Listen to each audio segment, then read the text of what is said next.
Brilliance Audio presents To the Bridge, A True Story of Motherhood and Murder by Nancy Rommelmann, performed by the author. The breakup of Amanda Stott-Smith and Jason Smith's 7-year marriage did not seem out of the ordinary. They were arguing about money and stressed about the kids. Jason moved out of the family home in Tualatin, Oregon, 13 miles southwest of Portland, in June 2008. Amanda stayed in the house, which one of her college classmates later described as the color of throw-up, with the couple's nearly 4-year-old son Eldon, 6-year-old daughter Trinity, and Gavin, Amanda's 11-year-old son from a previous relationship.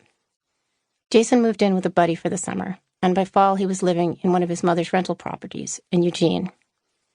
As he had throughout his marriage to Amanda, Jason relied on his mother, Christine Duncan, to pay for what he could not. She helped with the rent on the Tualatin house and made sure the children were cared for when they visited their father. She took the family to Southern California for Thanksgiving. She saw her daughter-in-law's increasingly poor mothering skills as reason why Jason should pursue custody of the 2 younger children in the divorce.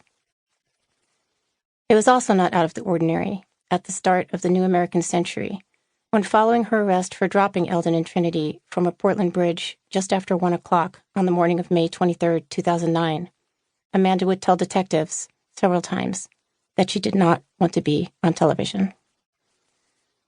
The request for anonymity proved impossible to honor. Amanda's picture ran on the front pages of the Portland Tribune and Oregonian newspapers. Advocates for capital punishment argued that mothers who kill their children are the reason the state has the death penalty. Those who saw mental illness as a factor called for more funding of social programs.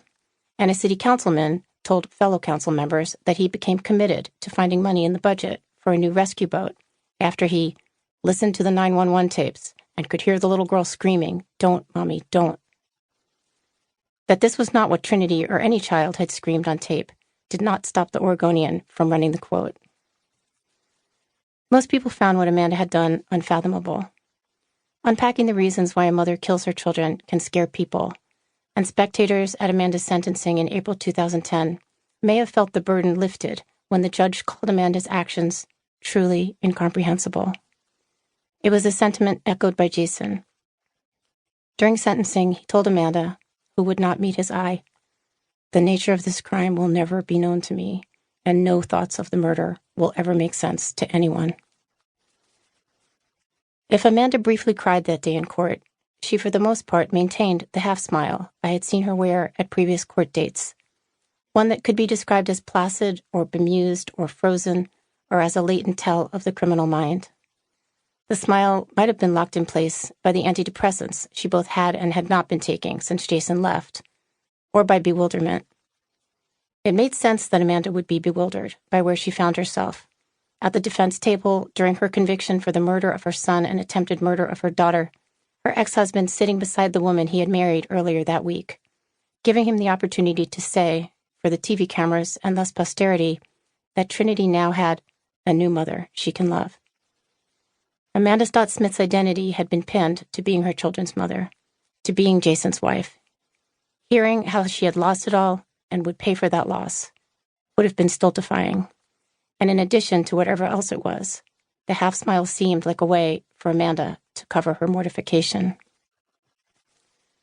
Whether Amanda had lost her identity before or after she dropped the children from the bridge was not addressed that day in court.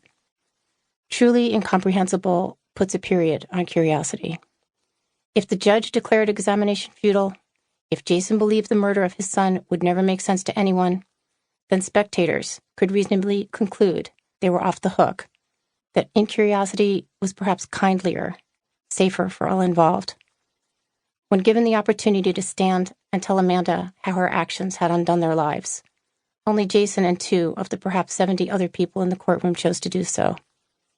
Jason's mother read a poem written by Eldon's preschool teacher.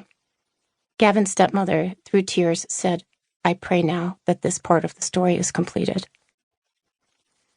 Amanda herself kept it short, saying she was deeply sorry for what she had done and hoped that people would someday find it in their hearts to forgive her.